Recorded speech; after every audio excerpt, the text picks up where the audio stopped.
Hello, good afternoon, good morning, wherever you are. Welcome and thank you for joining Healthy Places by Design's webinar, Improving Community Safety Through Social Connections. Healthy Places by Design webinars are a component of our Socially Connected Communities Network, which builds and supports a movement to advance action that results in more socially connected and equitable communities. I am Risa Wilkerson, Executive Director of Healthy Places by Design, and I'm joined by members of my team who will be providing support to maximize your webinar experience today. Joanne Lee is our Senior Project and Communications Director, and she will help to facilitate the Q&A portion of today's webinar. And Becky Snyderman is our Project and Events Manager and is serving as our chat manager for this webinar, as well as providing Zoom platform and logistical support. Before moving into today's topic, let's review some logistical items intended to create an atmosphere that supports group learning and engagement. The chat box is a space where we can share and learn with each other, so please do use the chat box to add comments, reactions, as well as any links to related resources that you think could be helpful for others.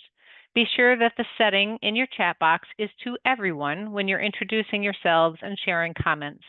If you need one-on-one logistical support, please direct your chat to Becky Snyderman. Participant chats can be a great way to gauge how the webinar content is resonating. However, if you find the discussion to be distracting, you can close it and disable the chat notifications in Zoom. We'd also like to point out the Q&A box. If you have a question for our guest presenters, please put those in the Q&A box and not in chat so that we can more easily manage and address your questions. Also, we've made closed captions in English available in this webinar, so feel free to turn on that feature if it's helpful. And finally, the webinar is being recorded, and yes, you will receive the recording and the slides from today's webinar. In fact, by joining today, you'll be the first to receive them before we disseminate them publicly. Now let's begin exploring today's topic, improving community safety through social connections. I'm really looking forward to today's conversation. Research shows that connected communities have lower rates of crime and violence, and greater connection also helps community members feel safer and be more likely to take collective action to prevent crime.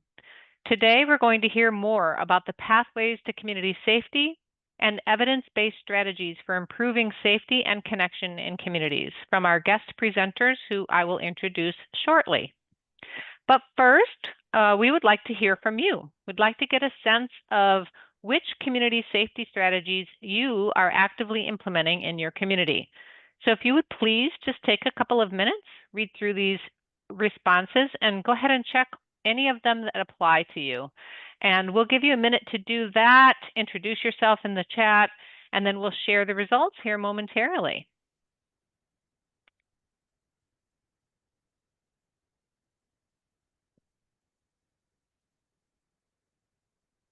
Seeing lots of responses coming in. Thank you so much.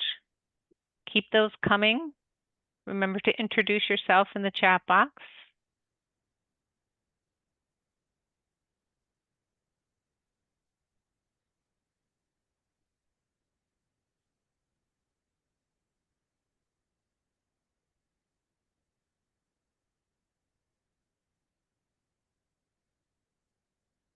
Okay, we'll give it another 15 seconds.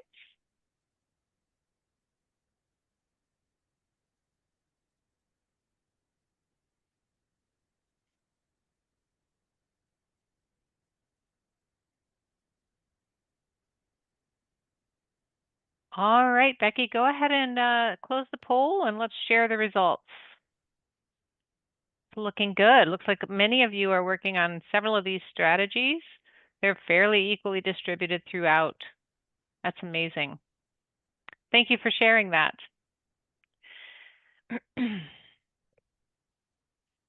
Now it's my pleasure to introduce our guest.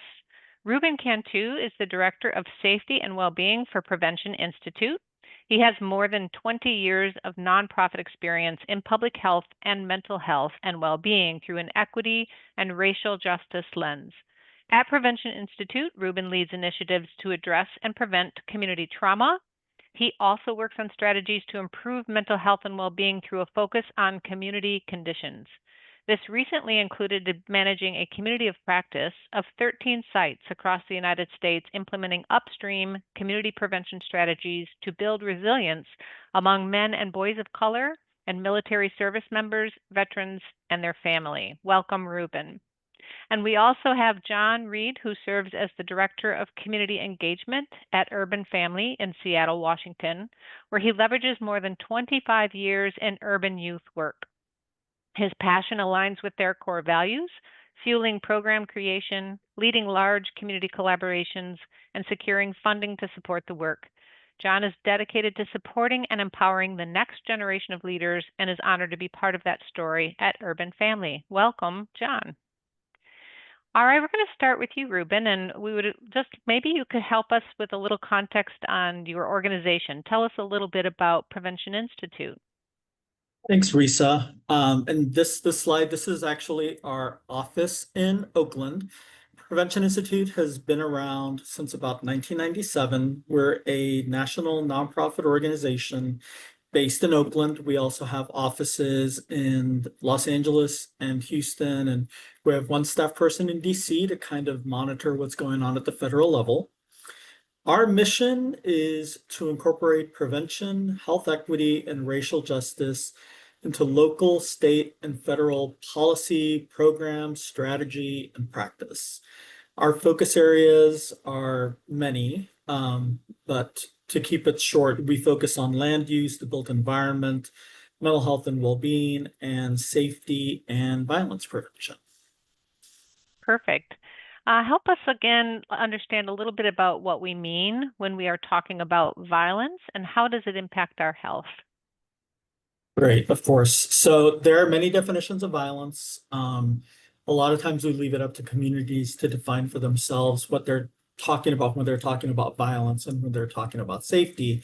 But we usually fall back on this definition, which is up on the screen for folks, which is a definition from the World Health Organization. And I just want to, I'm not going to read the definition, but I also want to call out that this also includes things like gun violence, community violence, physical assault, for folks that are unfamiliar with the realm of violence prevention.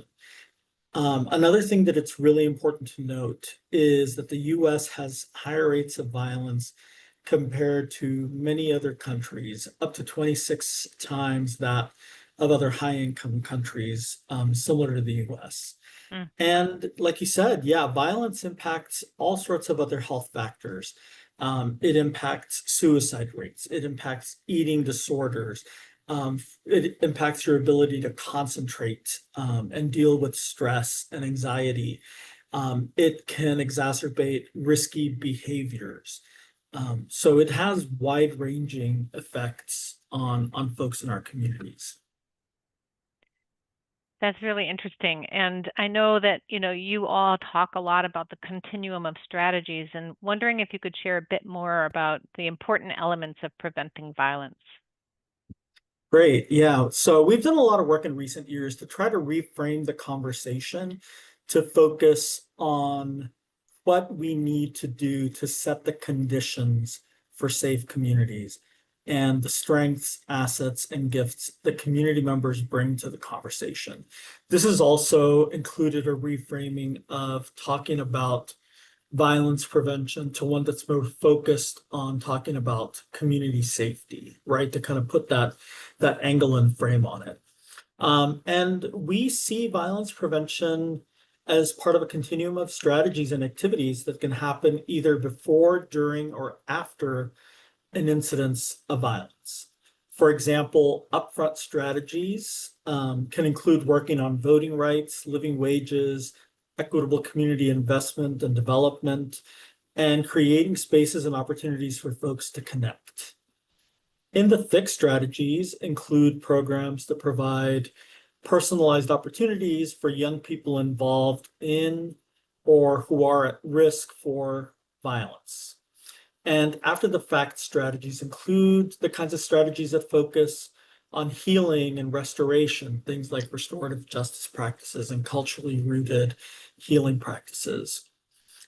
We see structural racism as the root of violence. And subsequently, racial justice is what lays the foundation for safe communities. And we've identified a set of principles that should support any kind of work in this area, and which can be the foundation for building a pathway to safety. And I'll talk about that a little bit later in the webinar. Thank you. Yeah, and I love this graphic that you've shared and would love for you to share with folks, how can we get on a pathway to safety? Yeah, so Prevention Institute worked with our partners at Big Cities Health Coalition to develop a framework, Community Safety Realized. And you all will get a link to that with the resources after the webinar. And what this framework does is it kind of lays out and identifies pathways to both violence and to safety. And so starting with this pathway to violence here on the screen, in summary, social and racial injustice create inequitable institutions and systems, and those inequitable institutions and systems then create inequitable community conditions of high risk factors associated with violence, and then also low protective factors associated with safety. And the pathway just kind of follows, right? So those inequitable institutions and systems lead to policies and practices like redlining and inequitable investment in racially and economically segregated communities, which can then exacerbate community risk factors like concentrated disadvantage and poverty and underfunded schools, which then results in individual and relational risk factors like economic stress and low educational attainment, which leads then to community violence and racial inequities in injury, trauma, and death. But, on the flip side, there is another pathway, which in many ways mirrors the pathway to violence, and that's the pathway to safety, where instead of taking inequity and racial justice as a given, we recognize them and work to dismantle those legacies of structural racism and instead build a new foundation that starts with social and racial equity. I mentioned earlier, we have a set of racial justice principles to prevent violence that can be seen as a way to kind of clarify, prioritize, and justify your course of action.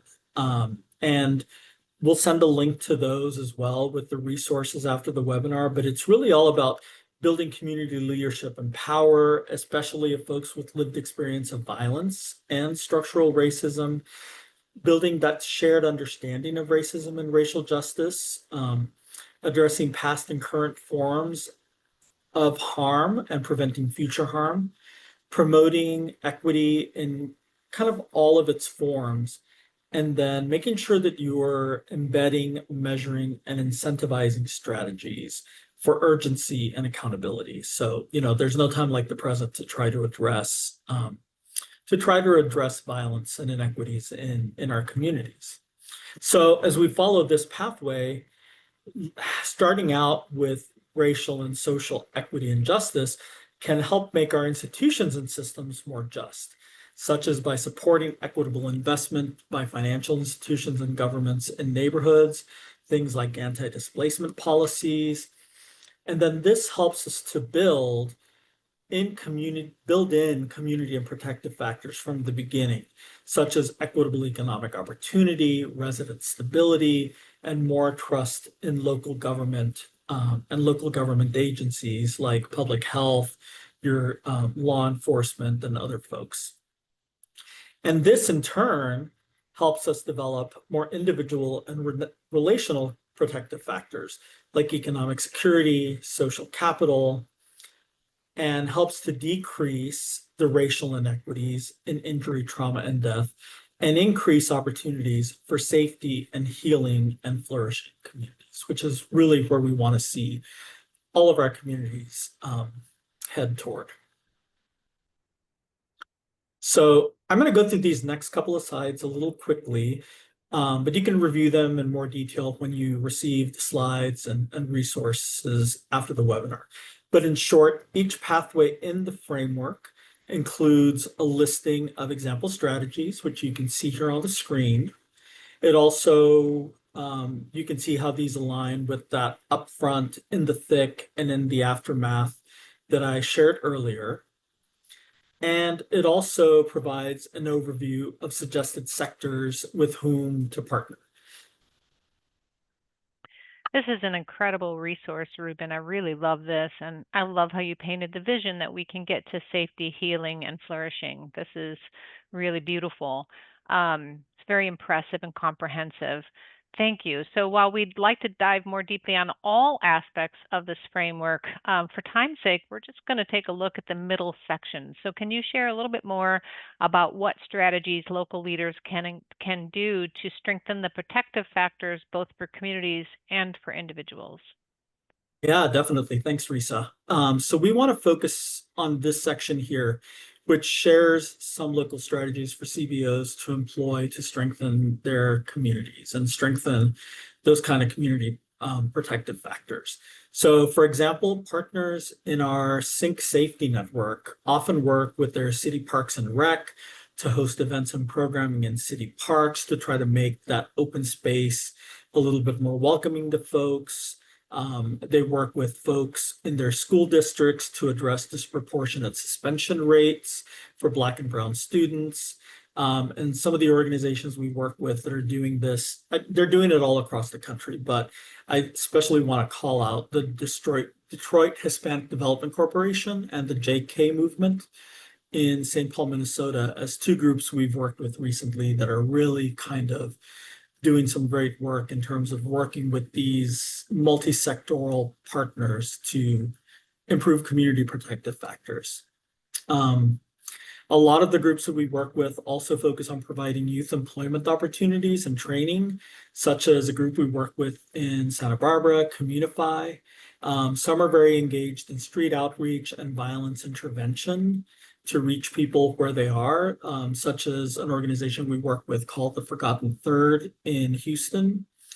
And then I want to call out two specific groups, Sisters for Unity and Sisters and Supporters Working for Unity, who specifically do outreach to mothers who have lost children to violence. And the founders of both of those organizations were mothers who lost their kids to gun violence. So they really know where folks have been.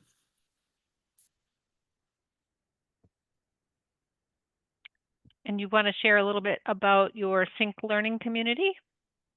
Yeah, thank you. So I've mentioned Sync a couple of times, and Sync is strategies for youth and neighborhood-centered safety. It's a learning community which over the past 2 years has been supported by CDC.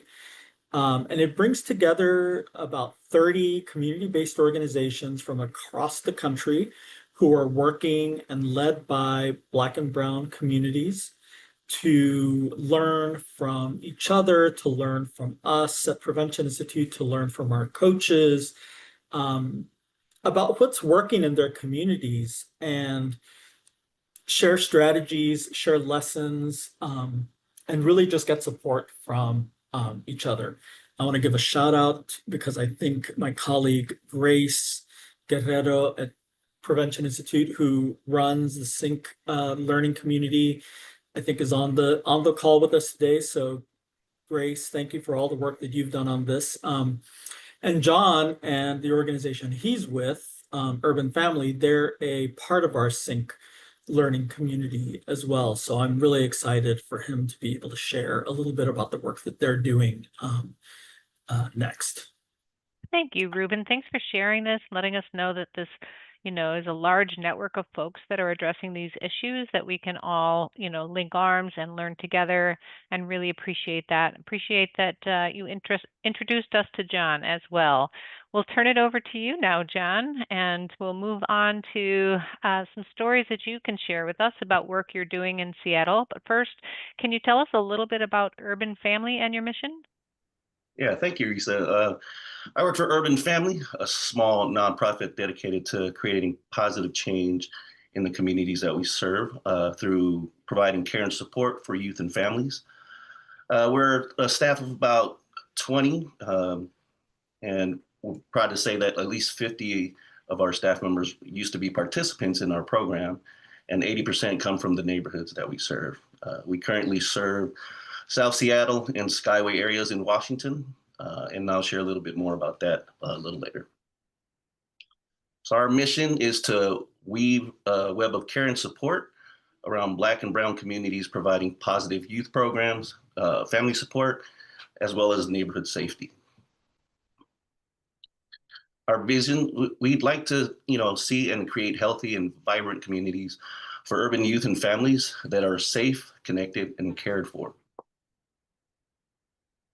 Then our value is to co-create community filled with love and care through what we call relentless engagement, marked with service, where everyone knows they belong to the family. And co-create is really key to the work that we do, because we know we're not the end to all. We're just a piece of the puzzle and part of the solutions in the community. And we know that it has to be done in community as well.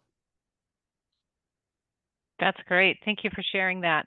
Can you tell us a little bit about how Urban Family employs community-level strategies to reduce violence that also includes an emphasis on social connections within those couple of focused pathways that Ruben leaned into a bit earlier? Yeah, really excited about the work that Ruben and his colleagues are doing. I love this part. And I'll share a little bit about the community protective factors and also individual and relational protective factors.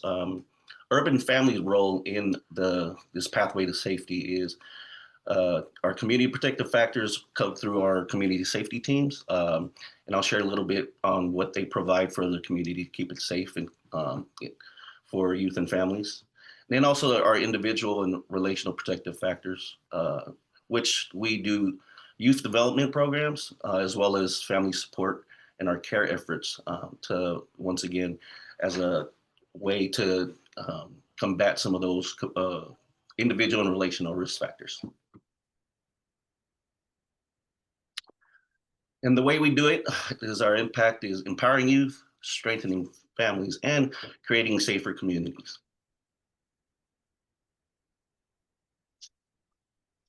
So when it comes to individual and relational protective factors, we do it through youth development.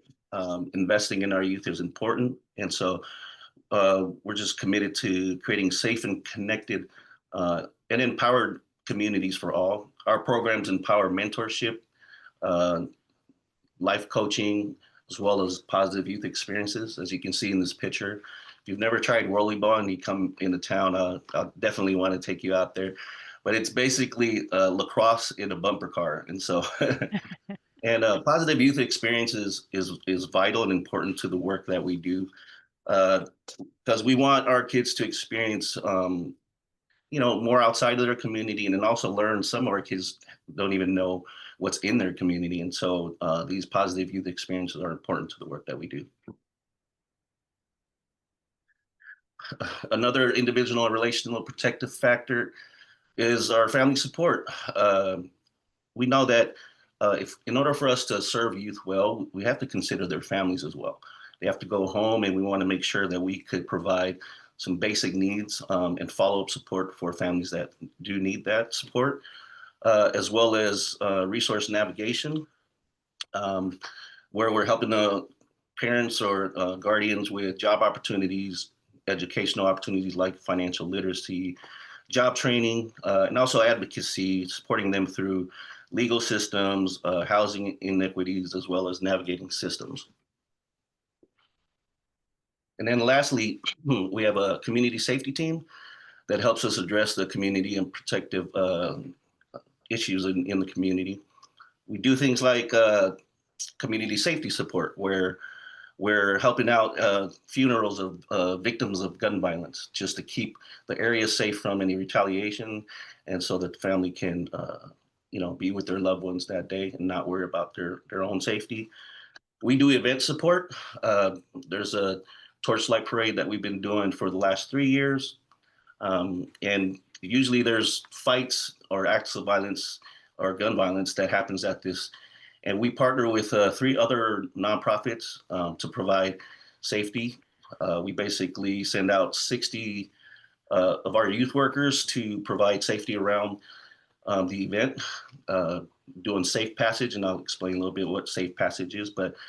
And the majority of our team, they come from the neighborhood, so it's not just any person. It's big brother or uncle, because they come from the neighborhood, and so we're able to redirect with positively and not have any incidents. And then lastly, we do safe passage, just improving safety through social connections. So a local school called us up. Students were getting robbed at gunpoint for their laptops and their shoes. And so we met with the school and partnered with them to provide safe passage. We mobilized a team, anywhere from 3 to 5, who show up after school when the bell rings. We escort the kids from the school to their means of transportation. But beyond that, we also introduce them to the owners of the local businesses that are around the school. There's a McDonald's down the street, and they're always having issues where kids are just being rowdy. But through our relationship with the students, we're able to work with businesses to basically introduce the youth to the owners and the owners to the youth. This really helps with creating safe spaces for kids and for owners as well, so that even when we're not in the presence, they would build a relationship with kids.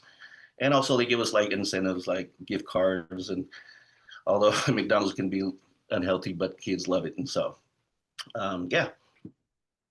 Wow. That's so impressive. Just listening to you list all the different things and ways in which you're involved in the community. As you hear it all, you realize that's very comprehensive and addresses many layers of an individual's life. So, thank you. I think that's just an amazing example of what can be done. How does Urban Family emphasize environmental changes as a way to strengthen relationships and connections within those neighborhoods that you serve? Yes. So, like I said earlier, you can't just work with youth. You have to consider the family dynamics, but you also have to consider the community. Is the community unsafe, and this is why certain youth get involved in the things that they do. And so, for Urban Family, hospitality is like the Urban Family way. It's an invitation to community belonging. We like to create a sense of belonging either at our office or out in the community if we're doing a pop-up, as you can see here. We transformed our office into like a home. We want people, when they walk through the door, that they feel like, oh man, this is not an office, this is home. And so before you even come through the door, we got music playing, we got our staff inviting folks in, creating that sense of belonging once again. We hosted, at one of our events, we hosted a site visit where I first met Ruben. He came down to our site. And like I said, before he came in, we had a DJ playing music, and our staff just creating a environment where people can kind of let loose and be their true selves and feel safe enough just to enjoy. We definitely love celebrating. And so you'll definitely get that after an experience with Urban Family. One thing that's important to the work that we do is collaborations and connections. And so, like I said, we don't just do this work alone. The reason why we say web of care is, once again, we're not the end to all. We know that community work needs to be done in community. And so we not only work with folks, we train together so that all of our, the way we move in the neighborhood is similar, and we have the same values and how we respond to certain things in the community. And so collaboration is key. And we host training here at our facility for about 13 nonprofits that come through and we provide de-escalation training and things of that nature, so that once again, when we're in the community, people will kind of say, man, they're kind of like one big organization. Transforming spaces is important to our work. Our office is an old warehouse that we turned into a place that people feel welcome. And so in this picture, we hosted a visit from the White House, who came out and spent some time with us. And during the whole event, people forgot that they were in the warehouse. People forgot that they were actually in the garage. And so creating that environment is important for us, so that people, once again, feel welcome to share. They feel safe, connected, and cared for. Even when we're in the community, this is our event that we do annually. It's a Wear Orange event. It's a awareness to gun violence, and so we go all out. Our executive director is she's really into decor, and so she not only just has orange balloons, but like we had bubbles that were orange and it smelled like orange. But the whole the whole purpose is to create this environment of celebration, where people feel dignified. I just remember growing up and having to stand in line for the food bank, just feeling embarrassed that you needed services. And so the way we do this is we celebrate, and you just have a party with us, and you just so happen to walk away with some support that you needed, without feeling embarrassed, but you're more in a dignified way. And lastly, this is a event we did in our space. Once again, this is our office. It's not a wedding, but that's the environment we're trying to create, where everyone feels like they belong to the family. It's important. That's why we call ourselves Urban Family. We want to make sure that we're creating safe spaces and an environment where when folks walked away, they feel like they just walked away from visiting family. John, that's amazing. Thank you so much. I am just so impressed by the work that you're doing there. And through these pictures and your descriptions, you can tell the way that you all are creating that welcoming environment. And it looks really wonderful. Thank you both, Ruben and John, for being with us today. They are going to stay with us now, and we're going to transition to the Q&A portion of our webinar. So please make sure you put your questions in the Q&A box, and I'm going to turn it over to Joanne now. Thank you so much, Ruben and John. You definitely shared not only some great strategies, but provided inspiration about how, by addressing community safety through relationships and connections, you can really make a difference, and just really comprehensive in what both of you shared. We do have some questions, and I'm going to start with one. I think you both really, in the comprehensive approaches that you both shared, that there's both a need to address the urgency around community safety with the time to build trust and develop strong relationships, right? This person noted that urgency can be considered a tenet of white supremacy culture. So what are your thoughts, both of your thoughts, about balancing urgency with the time to build trust and relationships?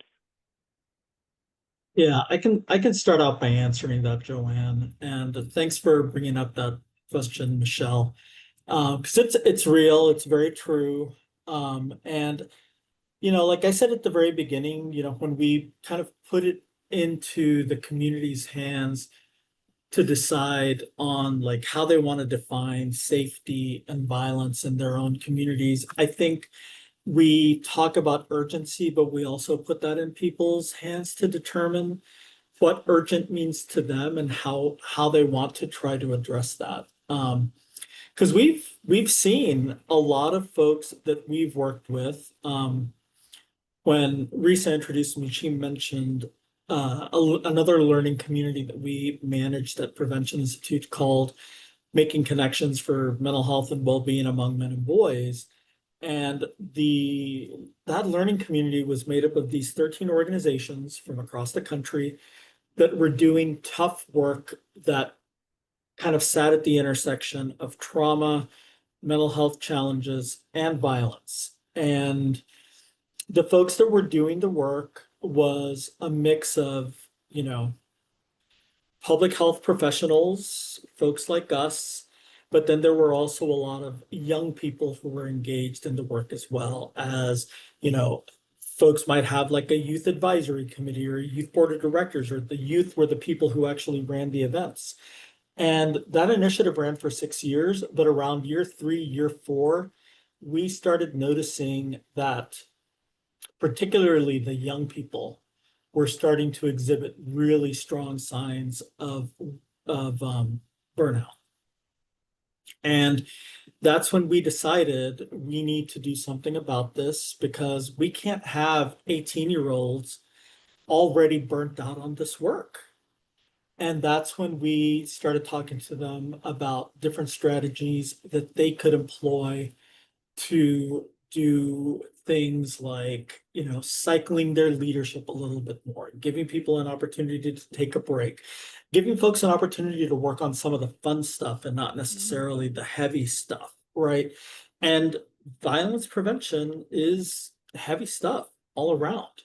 So we need to make sure that folks kind of take it at their pace, assess what they're doing, assess where they're going, how they want to kind of temper that work a little bit, how they need to slow it down. Because it's true, even though we are working on urgent, important, really big encompassing issues, you can only do as much as you can do. And so we kind of leave it to people to decide. Mm-hmm. Thanks, Ruben. So would love to hear from you, John, on the question, and maybe more specifically, I'm sure in your very community-based work, you have your prevention strategies, the programming and everything you routinely do, and then something happens in the community, right? Like you need to respond to that.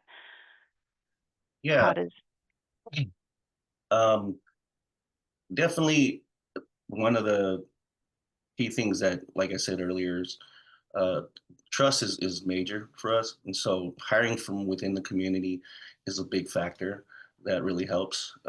This is also a reason why we have different programs. And so we do have our community safety team that does respond to urgent matters. Like I said, that critical incident response, we actually get a text message from Seattle Police Department that there was a shooting or an act of violence in the community that we serve, and we mobilize a team to go out and support.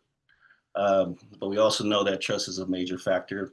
And I can't stress enough about hiring from within the community, how important it is, because it comes with that trust. I know trust is built over time, but most of our staff, were from the streets, and the sense of urgency for them came to give back because they don't want to see these young kids dying anymore. And so, um, and yeah, that's important in the work that we do to respond to immediate matters, but also uh, staff care is major for us. And so we do a retreat every year with these organizations that we train with and make sure, and burnout is real, like Ruben said.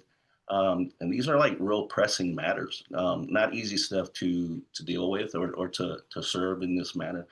And so making sure that we have outlets for our staff is important. Mm-hmm. You mentioned a relationship with law enforcement because that's a question that came up.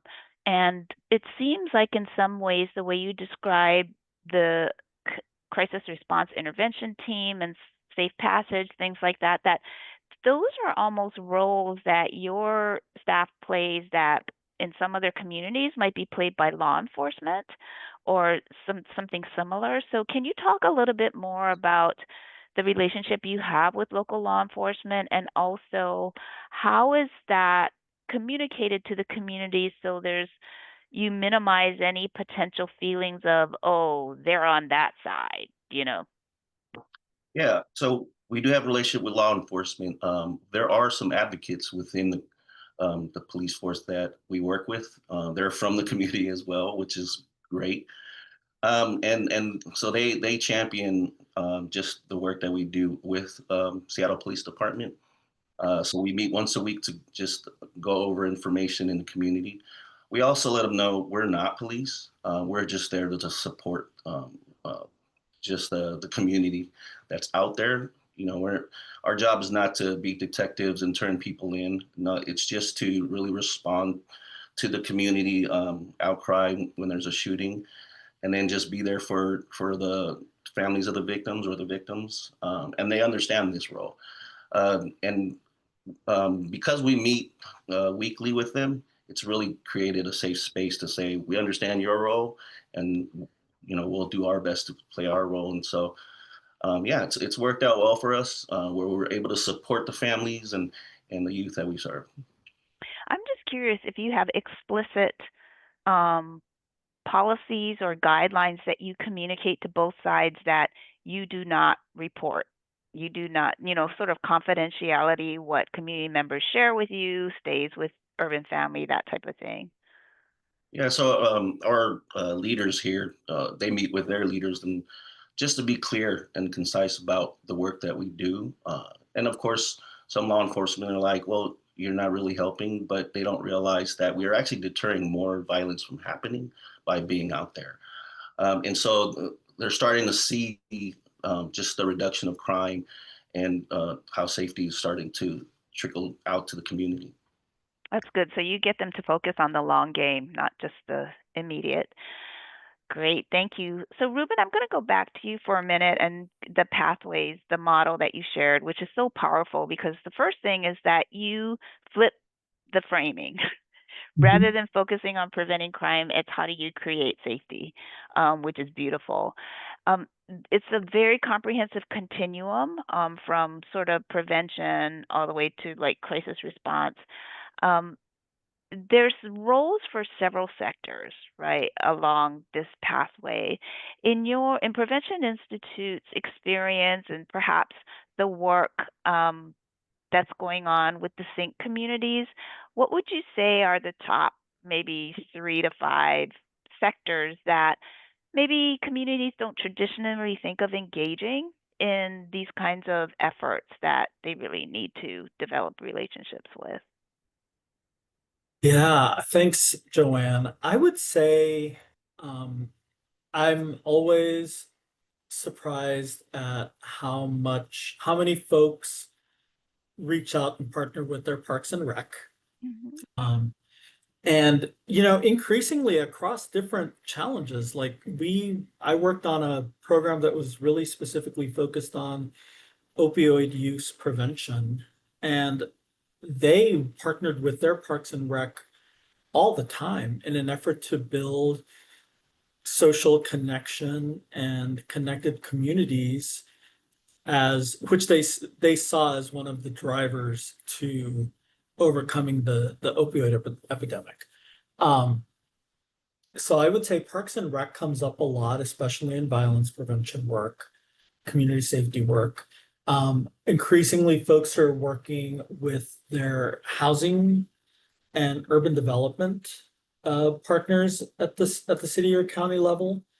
Because I think that ends up, the violence that we might see around our homes and where folks make the decision to site housing has a huge deal to it's really important to creating safety in our communities.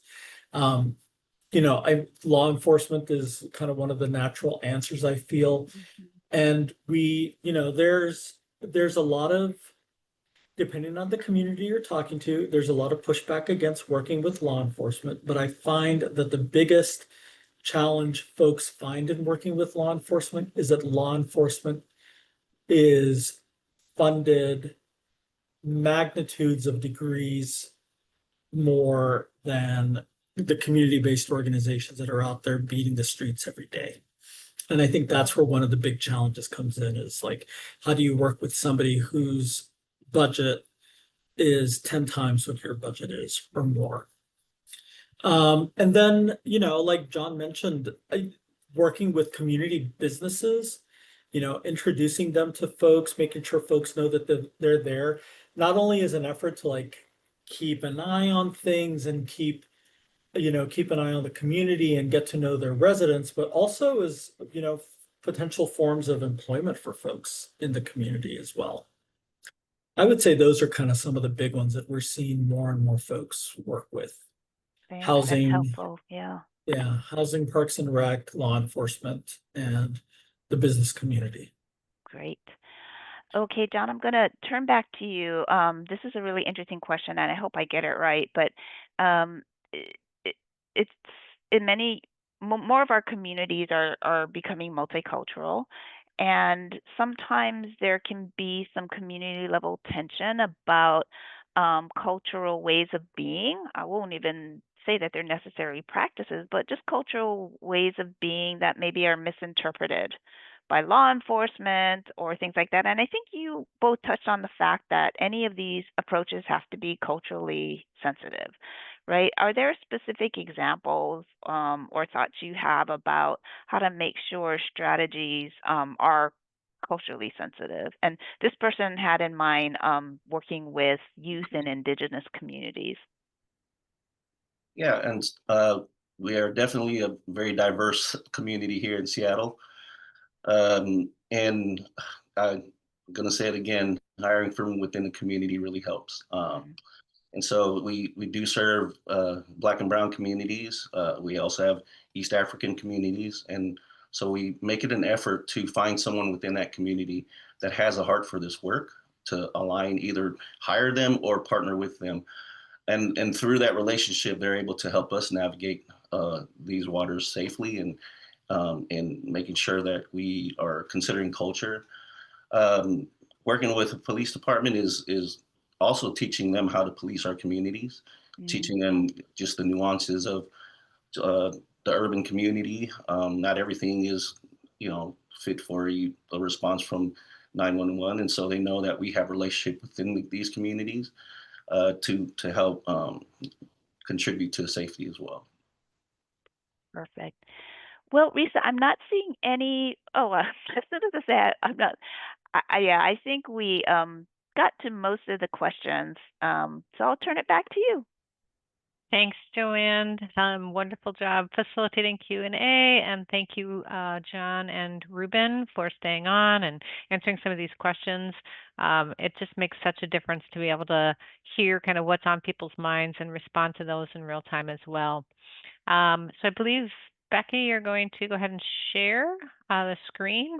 We are excited about our next Socially Connected Communities Network webinar and discussion group about using digital spaces to strengthen social connections. This is going to be a really exciting conversation. I am really looking forward to hearing it. And so we invite you to register now. There's a link in the chat. And just remember to mark your calendar to join the post-webinar discussion group from 4 to 5 p.m. Eastern Time on that same day.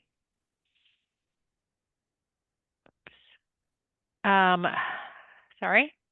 Let's keep the momentum around learning and engaging going now. We're going to ask for you to join us, if you can, in the post-webinar discussion group, where Ruben and John and the Healthy Places by Design team will join you. We'll be moving to a new Zoom meeting for this session, which will enable us to see each other and have a more lively conversation. So Becky will chat that link out for all of you. There it is. We hope you'll join us for this opportunity to explore today's topic more deeply with our presenters, and also to share and brainstorm with each other.